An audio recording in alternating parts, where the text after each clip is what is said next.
Dreams, prophecies, or visions were said to prevent an unwanted future to those who did not want to abide by their fates. At least that's what they wanted to believe.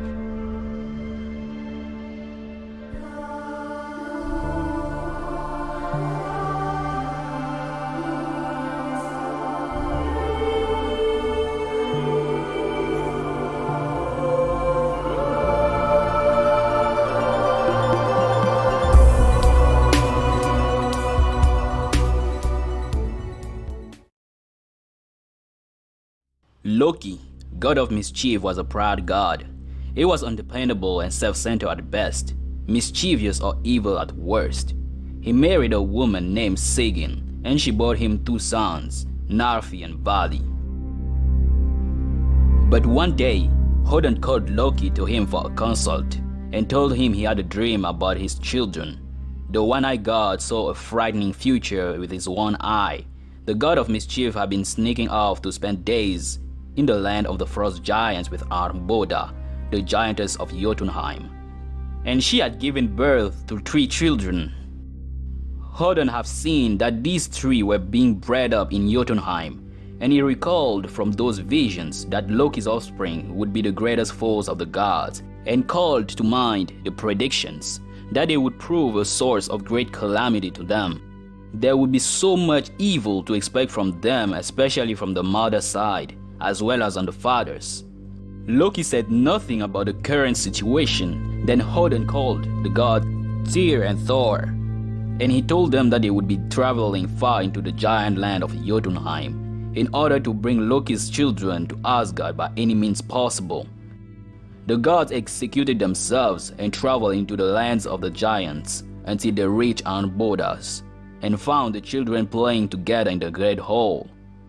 Needless to say, they were in shock when they saw whom Loki and Angrboda's children were, or rather to what they resembled left them speechless. But that did not change the purpose of their journey, which was to bring them back to the All-Father. So they seized the children, bound them and carried the holders between them tied to a stripped trunk of a tree. They muzzled the second child, and they put a rope around his neck just like a leash, while the third child just walked beside them, looking all gloomy and disturbing, and was on one side beautiful and young, while on the other side she had the features of a corpse. The gods could barely look at that child. When they arrived to Asgard, the gods were confused at what they saw. The first of Loki's children, who was tied up, was now longer than the pine tree was tied up to. It was called Jormungandr and was a serpent. It has grown many feet during their journey and was now as big as a python and was still growing. So Odin decided to cast a huge serpent in a place where it won't harm no one. He then took the serpent into the deep ocean which surrounds all lands, the sea that circles Midgard, and there on the shore he freed Jormungandr. The serpent slipped beneath the waves and swam away in loops and curls. Odin watched the serpent with his one eye until it was lost on the horizon, but there it grew beneath the great waters of the world ocean, and became so great that it encircled the entire world. Folks from Midgard would call Jormungandr the Midgard serpent. Odin then returned to the great hall, and it was a turn to Loki's daughter to step forward. He stared at the girl for a while. On the right side of her face, her cheek was pink and white. Her eye was as green as Loki's eyes. On the left side of her face, the skin was blotchy and wrinkled, swollen in the bruises of death. Her sightless eye, rotten and pale, with bones almost popping out from her body. Her mouth wizened and stretched over skull brown teeth. She was called Hell. She said that she liked the carelessness of the dead. They are simple things, and they talked to her with respect, while the living looked at her with disgust and revulsion. She was half black, half flesh-colored, and therefore was easily recognized and very fierce and grim of aspect. Odin decided that she would be the ruler of the deepest of the dark places, ruler of the dead of the 9 worlds altogether. She would be the queen of those poor souls who die in unworthy ways of disease, old age, accident or in childbirth.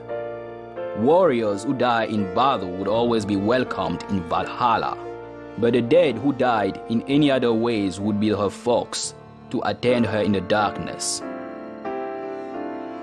Odin took the young girl down to the gloomy world, to Hellheim, a world whose name was given after its ruler.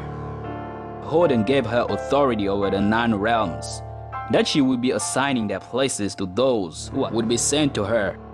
He showed her the great hall in which she would receive her subjects, and watch her as she named her possessions, her dish, hunger, her knife, starvation, her bed, bed of sickness, and her curtains, splendid misery. Then came the turn of the third child, when they had brought the last and smallest of Loki's children back from the land of the giants. He had been a puppy, a wolf cub, gray and black, with the eyes the color of dark amber.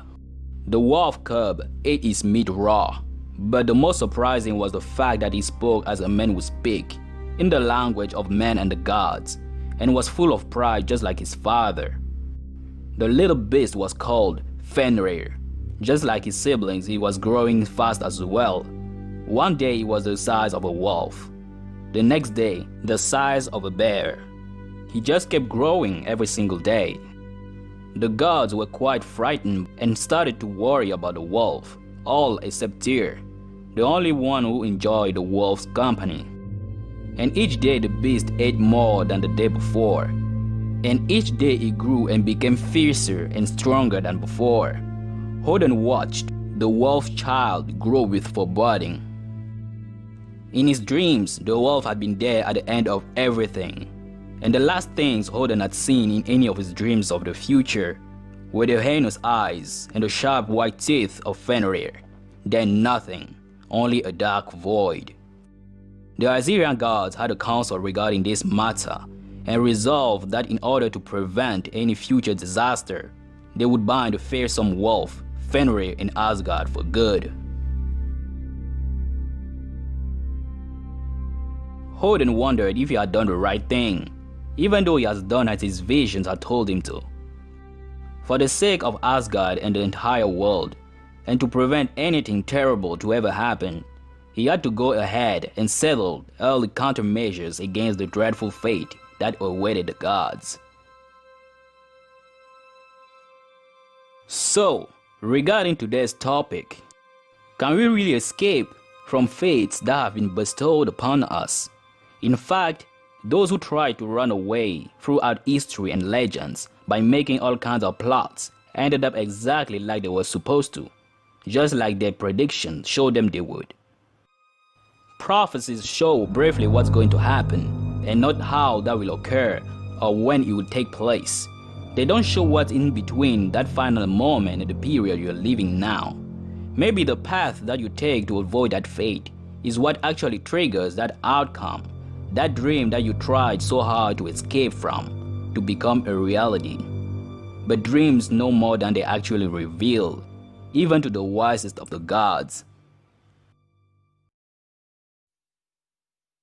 This concludes for today's episode. If you enjoyed the video, consider leaving me a thumbs up, a comment and share the video. Subscribe for more if you haven't yet, and turn on the post notification bell so you won't miss any updates. Let me know what you think about both the video and the story. And the only child remaining in Asgard was Fenrir, the prideful wolf. Hope to see you in my next video. Stay curious.